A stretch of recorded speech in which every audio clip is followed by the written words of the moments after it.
Dear students, आज मैं आपको बायर विल्गर ऑक्सीडेशन रिएक्शन के बारे में ब्रीफ करूंगा कि बायर विल्गर ऑक्सीडेशन रिएक्शन क्या होता है और इसकी क्या कंडीशंस होती हैं।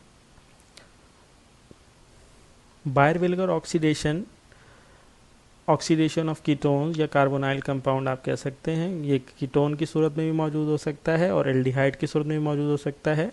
ऑक्सीडेशन पर एसिड की मौजूदगी में होती है। इसमें हाइड्रोजन परऑक्साइड भी आप यूज़ कर सकते हैं, ट्राईफ्लोरो एसिटिक एसिड भी यूज़ कर सकते हैं।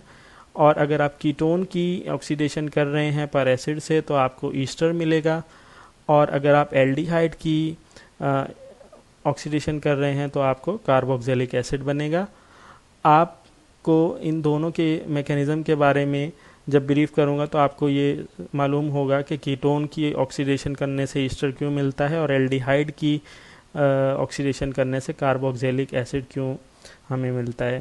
तो डियर स्टूडेंट्स, ये जब हम मैकेनिज़्म की तरफ जाते हैं तो ये आप पहले स्टेप को देखें तो पहले स्टेप के अंदर एसिड बेस रिएक्शन हुआ है और ये एसिड पर एसिड है। इसका हाइड्रोजन इस ऑक्सीजन ने, कार्बोनाइल के ऑक्सीजन ने अब्स्ट्रैक्ट किया और उसके बाद ये जो पर कार्बोक्सिलेट आयन बना, ये पर कार्बोक्सिलेट आयन बहुत ज़्यादा रिएक्टिव हो न्यूक्लियोफाइल के तौर पर ऐड करेगा। ये न्यूक्लियोफाइल देन कार्बन पर अटैक करेगा, कार्बोनाइल कार्बन पर, जो कि इलेक्ट्रॉन डेफिशिएंट होता है। जब ये उस पर अटैक करेगा तो ये आप ये कंडीशन जो है आप ये देख रहे हैं कि दो ऑक्सीजन एक साथ जो है वो लिंक हो जाएंगे। इसके बाद जब इसकी माइग्रेशन होती है मिथाइल की, ये कीटोन की सूरत में, जब मैंने आपको इससे पहले जो बताया है कि कीटोन की सूरत में आपको ईस्टर मिलेगा, तो ये ईस्टर यहाँ पर आप मैकेनिज़्म भी देख रहे हैं कि ये वापस हाइड्रोजन के लोन पर डबल बॉन्ड पर शिफ्ट होंगे, कार्बोनाइल कंपाउंड बनेगा और ये मिथाइल जो है ये ऑक्सीजन पर माइग्रेट करेगा। ये रीअरेंजमेंट भी कह सकते हैं आप इसको।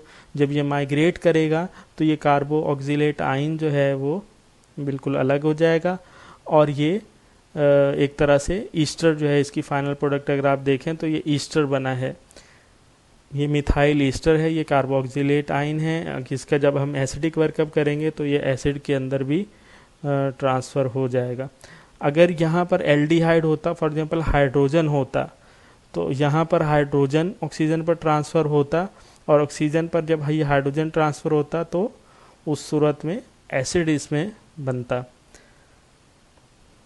थोड़ी समरी हम डिस्कस कर लेते हैं कि कीटोन्स को जब हम पर एसिड से ऑक्सीडाइज करेंगे तो आपको ईस्टर मिलेगा, एल्डिहाइड को ऑक्सीडाइज करेंगे तो आपको कार्बोक्सिलिक एसिड मिलेगा।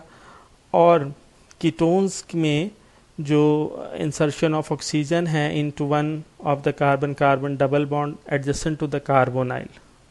ठीक, अब बात है कि हाइड्रोजन क्यों ट्रांसफ़र हुआ, मिथाइल ट्रांसफ़र होगा या इथाइल ट्रांसफ़र होगा, यानी कौन सा ग्रुप। जब हम अनसिमेट्रिकल कीटोन्स की बात करेंगे तो उस वक्त सेलेक्टिविटी का इशू हो जाएगा। जब सेलेक्टिविटी का इशू होगा तो जो भी ग्रुप होगा कार्बोनाइल के साथ, जो आर ग्रुप होगा, वो उस सूरत में कौन सा ट्रांसफ़र होगा वो आप देखें तो सबसे पहले हाइड्रोजन होगा। अगर हाइड्रोजन मौजूद है तो एल्डिहाइड की सूरत में होगा, लेकिन कीटोन की सूरत में टर्सरी अल्काइल पहले माइग्रेट करेगा, यानी मोर सब्स्टिट्यूटेड, फिर लेस सब्स्टिट्यूटेड, सेकेंडरी आर जो है, उसके बाद एराइल, फिर प्राइमरी अल्काइल। प्राइमरी अल्काइल में जैसे अगर फॉर एग्जांपल इथाइल है तो इथाइल ट्रांसफ़र होगा इंस्टेड ऑफ मिथाइल ग्रुप। तो इसका मैं आपको एक एग्जांपल भी यहाँ दे देता हूँ कि ये अनसिमेट्रिकल कीटोन है। एक तरफ इथाइल ग्रुप है और एक तरफ जो है मिथाइल ग्रुप है। अगर अब यहाँ पर मैंने आपको ये बताया कि अगर माइग्रेशन जो है वो किस तरह से होगी, इथाइल ग्रुप जो है वो ट्रांसफ़र होगा instead of methyl group. Ethyl group जो है ऑक्सीजन पर इंसर्ट होगा। मैकेनिज़्म थोड़ा सा मैं ब्रीफ करूं अगर आपको। यहाँ पर फॉर एग्जांपल आप ले लें कि इथाइल लगा हुआ है, ठीक, तो फॉर एग्जांपल यहाँ इथाइल लगा हुआ है, तो इथाइल जो है वो ऑक्सीजन पर ट्रांसफ़र होगा, ना कि मिथाइल ग्रुप ट्रांसफ़र होगा।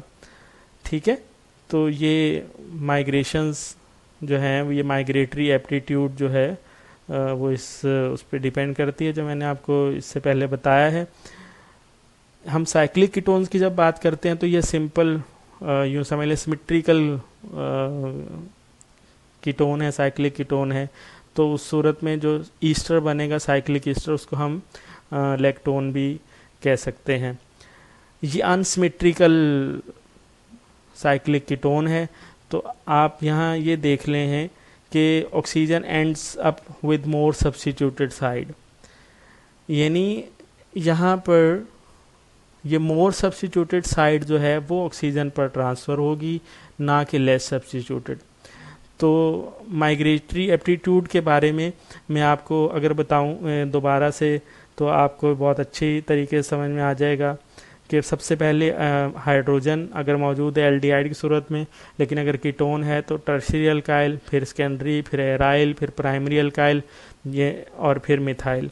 प्राइमरी अल्काइल से मुराद ये है, जैसे मैंने आपको पहले एग्जांपल दी थी कि इथाइल ग्रुप मौजूद हो, तो इथाइल है, या फॉर एग्जांपल प्रोपेन लगा हुआ हो, या एन ब्यूटेन लगा हुआ हो, ब्यूटाइल ग्रुप अटैच हो, या प्रोपाइल ग्रुप अटैच हो, तो वो ट्रांसफ़र होगा इंस्टेड ऑफ मिथाइल। यानी अगर मैं इसको मज़ीद एलेबोरेट करना चाहूँ कि यहाँ पर अगर दो ये भी इथाइल ग्रुप होता और ये भी इथाइल होता, तो फिर तो यूँ समझ लें सिमेट्रिकल कीटोन था, तो उस सूरत में तो इथाइल नहीं ट्रांसफ़र होना था। लेकिन ये चूँकि अनसिमेट्रिकल है, तो इसमें माइग्रेशन बहुत ज़्यादा इंपॉर्टेंस रखती है कि कौन सा ग्रुप माइग्रेट करेगा। तो डियर स्टूडेंट्स, मैं उम्मीद करता हूँ कि आपको मेरा जो ये भी लेक्चर बहुत अच्छे तरीके से समझ में आया होगा, और मैं उम्मीद करता हूँ कि आप मेरे चैनल को ज़रूर सब्सक्राइब करेंगे। मैं आपको बहुत जल्द नेक्स्ट लेक्चर के अंदर मैं कोशिश करूँगा कि आपको हाउ टू राइट मैकेनिज़्म और एरो नोटेशन जो है वो उसके बारे में आपको बताऊं कि, और इलेक्ट्रोफाइल न्यूक्लियोफाइल के कौन सी स्पीशी अटैकिंग होती है और कौन सी स्पीशी जिस पर अटैक किया जा रहा है वो उसकी कंडीशन कैसी होनी चाहिए। बहुत सारे स्टूडेंट्स को इलेक्ट्रोफाइल न्यूक्लियोफाइल बेसिसिटी वगैरह का बहुत ज़्यादा कन्फ्यूजन होती है। तो इंशाल्लाह मैं अगले लेक्चर में आपको ये ब्रीफ करूँगा। तो मेरे चैनल को सब्सक्राइब करें और अपडेट रहें। इंशाल्लाह मैं उम्मीद करता हूँ कि आप बहुत अच्छा इससे सीख सकेंगे। Thank you very much.